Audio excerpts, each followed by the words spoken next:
Welcome to another AUG blog audio post located at augforums.com. That's augforums.com.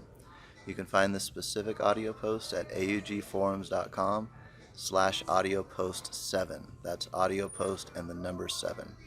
This is your host, Tim Rodman, coming to you live on Monday, January 27th, 2020 from Las Vegas, Nevada, where we are at Acumatica Summit 2020. And in this audio post, I'm talking to my good friend, Stuart Blumenthal. Stuart, I'll let you introduce yourself and what you do. Thank you, Tim. I'm Stuart Blumenthal with the Acumatica Practice Director at Network, and I've been in this industry for way too long. Started off about 30 years ago with... Ay caramba, that long ago? Wow. Exactly. Doing Sage and Acumatica over the years, and both great products. So I corresponded with Stuart because we both come from our beloved Mass 500, or formerly Mass 500. Now, I don't know what it is, Sage 500 or Sage 500 ERP without the ERP, but we both come from that background. We corresponded a lot about BI before Acumatica, and then I think we first met at Acumatica Summit 2016 in Orlando. And I think this is your first time back to a summit, or you were out of the Acumatica channel, now you're back in. So I'm curious, first of all, your perspective on what's changed since you were last year in Orlando. Its size has probably doubled easily in terms of both customers as well as partners, and a lot more third-party apps out there.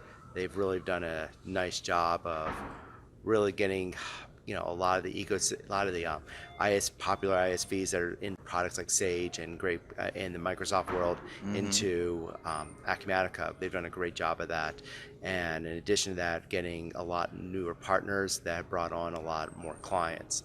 And names you recognize now more too, right? Oh yeah. Yeah, on the partner front. It's actually, in some ways, I hate to say it like this, it's actually kind of a mini Sage reunion, but right, I feel the same way. but it's a good, I think they got the right partners in here and into this eco channel, and they've really done an amazing job of finding the right partners in here and getting a good group. But it's also just the scale has changed tremendously. You can see they're making the investment not just in the product, but in the partners and in the venues here. We're at an amazing hotel. It's pretty fancy. Yeah. Cosmopolitan, Las Vegas. We're about to walk into this fancy theater in 30 minutes here to hear the first keynote. And yeah, it's definitely fancier than Orlando, right? They've upped their game. They've taken it to the next level, and it'll be great. I mean, hopefully hopefully as this growth continues, they realize they stay with the partner channel, they stay with and they really keep the customer and the partners focused. Hopefully they'll continue to do that. For now, they've done a great job. I agree. Hey, so one thing we were talking about over breakfast is business intelligence, and I think we have a similar view on how we see Acumatica fitting in at a company.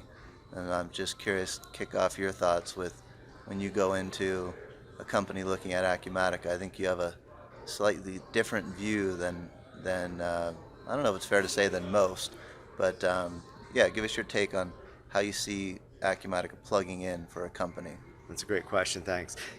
For me, it's more about making sure the product fits within their organization. But Acumatica does not need to replace every single component within the system. Acumatica is great from accounting, distribution, and it's obviously got things like manufacturing, field service. But in all essence, the problem is I think we try too many times to replace all systems, try to be everything. Instead, if we take a product like Acumatica and tie it into other solutions, I always believe in having that engineering architect approach where how do we bridge Acumatica with other solutions. We were just finishing up a really cool implementation, and this company has information coming in from all these different places, from bus driver numbers to the number of hours they've been driving to where their sales came from. And to me, those are systems we can't replace. We don't want to replace. And were these homegrown systems or some official third-party supported software systems? These are Curious. Or combination? of Okay. everything. Specific. Excel might be another piece in there, I'm sure. There was a good old SQL database in there Okay, same somewhere. same kind of idea. Okay. Exactly. No, not using FoxPro anymore, however. But the goal is how Or do we? access. There's another one. Yeah. They were using Crystal, so I think they were getting close to that now. So as a result, we're trying to get all that information, get that information in so we can do some really cool reporting out of the system using attributes. But in the end, how do we really tie the systems together? So to me, it's not about just replacing the system, but it's integrating the system with everything else. And as even Acumatica states in their PowerPoints, Acumatica wants to become the system of record. But to me, it's more about integration system of record than anything else. Like the end of the day, I like calling it the graveyard of every transaction in ERP is the accounting transaction. That's to me what I think of when I think of system of record. Would you say, are you thinking mainly accounting when you say system of record, or maybe you go a little bit further up? You're just not necessarily going all the way up as far operationally necessarily as some people try to sell the system being all things to all people. Yeah, I mean, I think you hit the nail on the head there. It really kind of depends. Sometimes it's always going to be the accounting system of record, but it depends upon how much reconciliation you want to do with the other third-party products. Again, talking to we're working with a project right now, and we're going to be tying their inventory system. Could Acumatica do part of the inventory? The answer is yes, but it can't do the complete depth of what they need. So let us be the accounting. Let us be the inventory master file, let us do the quantities, but that's about it. Let's not go to the extent that we can do all the certifications and do all the quality stuff. Yeah, there's some add-ons, but they're using industry specific products. So in the end, the question is, when you do these type of things, is where does the reconciliation occur, and how much reconciliation do you want to do between the two products? Because you have to make sure the two products stay within line with each other, and that's always important. So use Acumatica where it makes sense, but don't just blindly think the entire business has to run in Acumatica. Exactly. And that works well, I think, because of Acumatica's strong APIs, right? Exactly. And that you can really have a pretty tight integration to these other systems. It's not necessarily the old manual moving data at night. You can have pretty tight integration because of those strong APIs. Would you agree? With the APIs, yes, 100%. Or you can do the cheap way out and do import scenarios. That's true. That's true. The duct tape integration. Hey, it depends upon the budget. You have to. And it works. That's true. So you can go and you can start off with the duct tape, and then move it up to the API. I like that 80-20 rule right there. I think Exactly. in practice. Exactly. And then I think that fits well too with your BI or business intelligence philosophy, in that even if all the data is not living in Acumatica, maybe from a system of record standpoint it is, but there could be ancillary data that's still living in an outside system that fits perfectly into a BI philosophy, right? Where you come over the top of all the systems with still one common reporting engine. Does that fit well? Would you agree with that? Exactly. That's 100% correct.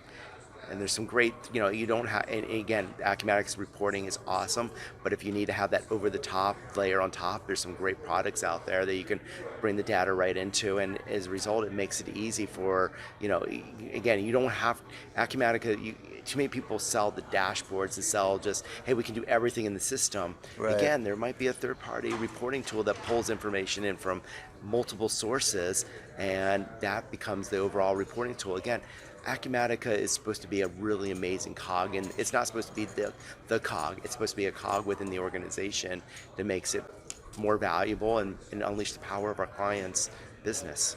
I like that. And then I also like too the point that even with import scenarios, that you might start off with that as an acceptable way to go live, and then you can slowly let Acumatica grow into the organization little by little as it's making sense, right? You might have a business line that you're not doing a lot with now, so it doesn't make sense to invest a lot in it.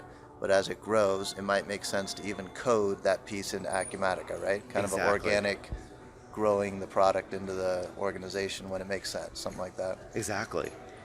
I like that. That makes sense. That makes sense to me. If we really get down to it, the problem is that people spend all their money in year one, and they don't really they think they're going to end in year one with anything with Acumatica, with their cash flow expenditures. if we do it strategically, because as I joke around, our clients are not banks and we don't have endless resources. I mean, I would love to have 3, 4 more consultants right now, but we've got to balance those two things out between their cash flow and our resources. And in the end, hey, planning on year one, we're going to do it this way. Year two, let's automate some of these processes. And again, it's that crawl, walk, run approach. Let's get them to at least learn how to walk before we run. And if you API everything immediately, you have to make sure you have the right safety valves in there. Mm-hmm. And safety From valves the reconciliation standpoint. Exactly. Yeah. No, that makes sense. Yeah. I like that. Yeah. So you got. I like your approach to coming into a prospect. I think everyone has a different style how they come in, and I like that approach. Especially we have a similar way of thinking on the business intelligence side, and yeah, that's cool. It's amazing what it really is truly. I mean, it's funny. 10 years ago, if someone would ask me to integrate all these systems together, I would have gone, great. Yeah, pull out your checkbook. Nowadays, it's gotten a lot easier, especially even with web services, APIs, all that. It's an amazing time to be in this area, and I think a lot of people, unfortunately, they're just so focused on just the Acumatica, but not the entire ecosystem of our clients. Mm-hmm. Looking at it from a business problem perspective. Yeah. Exactly. Yeah. No, that's cool. Well, hey, Stuart, thanks for jumping on Audio Post with me. You're my second victim, by the way. And you understand the 2 rules, no editing and publish immediately. So I appreciate you being brave enough to jump on and give it a shot. So thanks. You're welcome, man. Good to see you again after Orlando 4 years ago. And I guess we see a lot of people walking into the keynote, so we'll wrap it up here and have a good time the rest of the summit. Thank you.